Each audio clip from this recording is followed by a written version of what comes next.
À vos micros. Prêt. Parlez. On est RMS.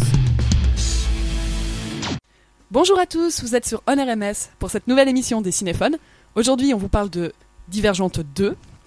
Avec moi, il y a Aude. Bonjour à tous. Et Julia. Bonjour, bonjour. Alors pour cette émission purement féminine, pour vous parler d'un film dont dont une femme est l'héroïne, il n'y a que des filles, comme vous avez pu constater, et Aude va se faire un plaisir de vous raconter le synopsis de ce film ô combien merveilleux. Alors, donc Divergente 2 est la suite de Divergente, forcément. Donc si vous vous souvenez bien, dans Divergente 1, on voit que Triss rentre chez les Audacieux. Et ensuite, il y a toute une intrigue et les érudits essayent de contrôler toutes les factions. Du coup, comme Triss n'est pas d'accord avec cela, ils vont se rebeller et ils vont quitter donc sa faction, les Audacieux, avec son frère qui faisait partie des érudites, son petit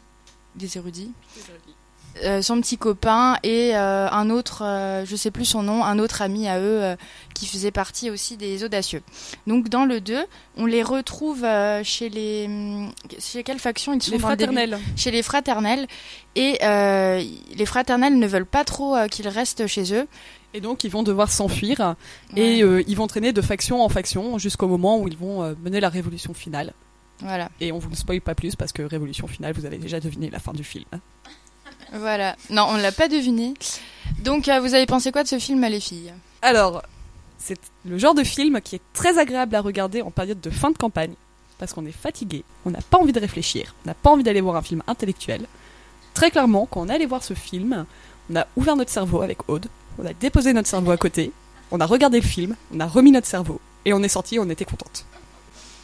Ouais, je suis totalement d'accord avec toi, Chloé. C'est vrai que, alors moi, je peux pas parler de fin de campagne, mais plutôt après une journée ou après un électif très fatigant. Je pense que c'est très agréable de voir ce genre de film où vous n'avez pas du tout à réfléchir.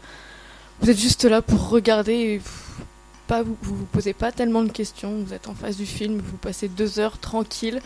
Et donc je pense que c'est un peu le but aussi de ce genre de film qui ne demande pas un cerveau de réfléchir trop longuement, contrairement à des thrillers ou d'autres films de science-fiction comme Interstellar où là, pendant le film, vous êtes obligé de réfléchir un minimum.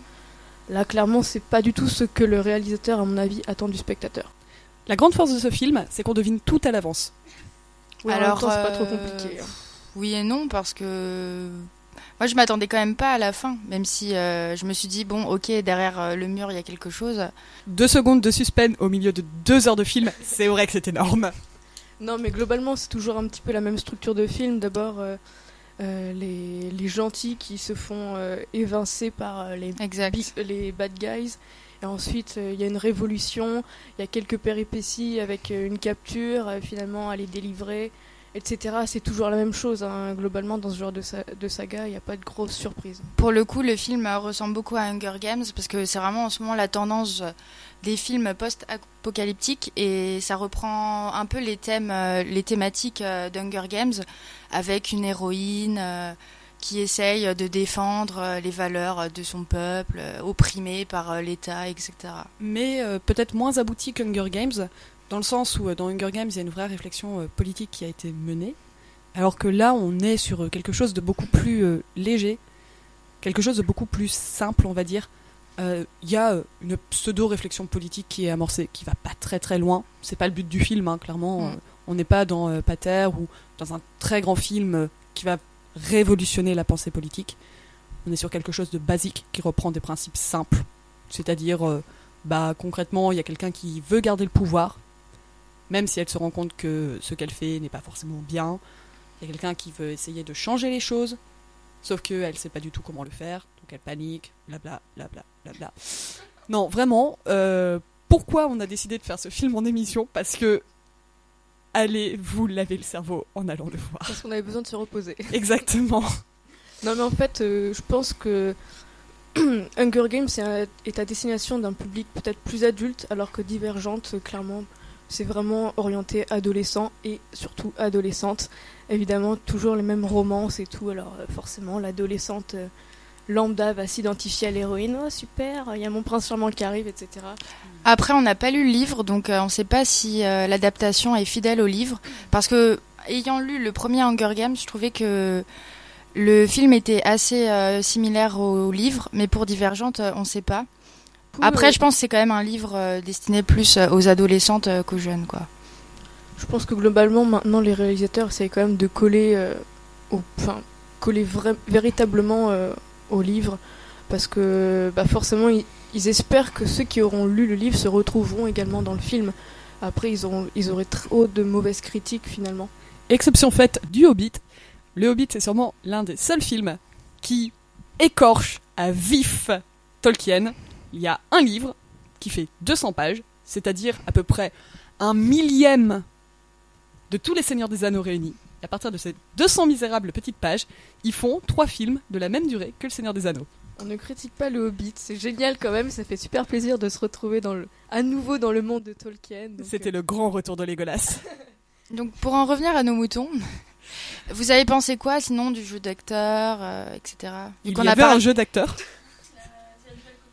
Oui, c'est vrai, en plus, elle a joué dans Nos étoiles contraires, etc. Elle devient un peu assez célèbre. Je pense que Jennifer Lawrence a plus de potentiel et d'ailleurs, elle a fait beaucoup plus de films, différents. Elle a fait à la fois des gros blockbusters comme Hunger Games, mais elle a fait aussi des films plus simples. Elle a fait un film qui est sorti à la Toussaint, je crois, avec Bradley Cooper, je me rappelle plus du tout le nom du... Elle peut jouer des rôles totalement différents. Alors que là, l'actrice, celle qui joue Triss, elle est vraiment bien dans ce rôle-là, mais on la voit pas forcément dans d'autres. Après, il faut voir quoi. Disons qu'elle est mignonne et tout, elle fait bonne figure, mais faudrait voir si elle peut percer dans un autre registre. À voir. À voir, sachant que là, c'est vraiment, on lui demande de jouer l'adolescente et elle le joue très très bien. Par exemple, la scène où elle se met à pleurer parce qu'elle est obligée de raconter toute la vérité, tout ce qui lui pèse sur le cœur. C'est mignon, on la voit qui pleure. Elle pleure très très bien, elle est très mignonne quand elle pleure, mais ça casse pas 3 pattes à un canard, c'est du blockbuster. Non, c'est sûr, mais après dans Nos étoiles contraires, elle était pas mal, c'était un registre un peu plus dramatique, elle était bien aussi. Après, je pense pas que c'est la nouvelle Jennifer Lawrence. Non, faut pas aller trop loin non plus. Niveau musique, quoi, un commentaire particulier ? Les musiques sont bien, rien d'exceptionnel, mais elles passent bien quoi dans le film. Ouais, elles sont assez passables finalement, c'est le gros défaut des blockbusters actuels, c'est de pas miser assez sur les musiques. Enfin, quand on se souvient de Star Wars ou du Seigneur des Anneaux, on a des musiques épiques, mais dans les deux sens du terme, c'est-à-dire sur une thématique épique, fantasy, héroïque, et surtout qui reste. Si on vous passe sur les ondes la musique du Seigneur des Anneaux, vous allez la reconnaître. Alors que le problème de ces nouveaux films qui essayent de prendre le relais et de devenir des films de génération, c'est qu'ils ne misent pas sur la musique. Donc on a des musiques qui sont très fades, très passe-partout, qui sont aussi dans une thématique épique, de fantasy, d'héroïque fantasy, mais qu'on ne va pas retenir, qui ne vont pas fédérer autant, parce que finalement, c'était mieux avant. Ouais, très clairement, il faudrait faire appel au genre de compositeurs comme Hans Zimmer, qui a fait des musiques vraiment exceptionnelles, que ce soit pour Inception, Pirates des Caraïbes, Sherlock Holmes. Franchement, il n'y a rien à dire. Là, tout le monde, on vous passe effectivement un petit morceau de 10 secondes, vous allez reconnaître la patte de ce compositeur. Et c'est ce qu'on voudrait dans beaucoup de films, et surtout dans des blockbusters qui sont normalement destinés à un public très très large. Alors, le film est disponible en 3D. Julia, tu ne l'as pas vu en 3D ? Non, pas du tout. Aude, tu l'as vu en 3D. Du coup, la question va plutôt s'adresser à Aude. Qu'est-ce qu'a apporté la 3D dans ce film ? Alors, pour ce film, je pense pas que la 3D soit nécessaire, même si c'est plus agréable, mais c'est pas indispensable. J'ai quand même l'impression que maintenant la 3D c'est quelque chose d'obligatoire. Enfin, les réalisateurs se sentent obligés d'instaurer la 3D, notamment pour ce genre de film avec un grand cachet, parce que voilà, ils se disent ça va apporter un plus, alors que pas forcément. Le seul film où vraiment j'ai trouvé que la 3D a apporté quelque chose, c'était un film qui est sorti il y a 2 ans avec Tom Cruise. Dernière question, vous attendez impatiemment Divergente 3 ? Oui et non. Pour voir si c'est mieux que le 2, mais après, je l'attends pas avec impatience, ça c'est sûr. On peut enlever le mot impatience, tout à fait. Effectivement, on l'attend parce que quand on commence ce genre de saga, on a envie de voir la fin. Mais après, s'il sort dans 4 ans, c'est pas très grave. Hein. Voilà, exact. Merci beaucoup les filles, c'est la fin de cette nouvelle émission des Cinéphones. Merci de nous avoir écoutés. Vous pouvez retrouver toutes nos émissions sur notre chaîne YouTube OnRMS, consulter notre site internet onrms.wordpress.com et nous suivre sur Twitter et liker notre page Facebook. Merci encore. À vos micros. Prêt. Parlez. OnRMS.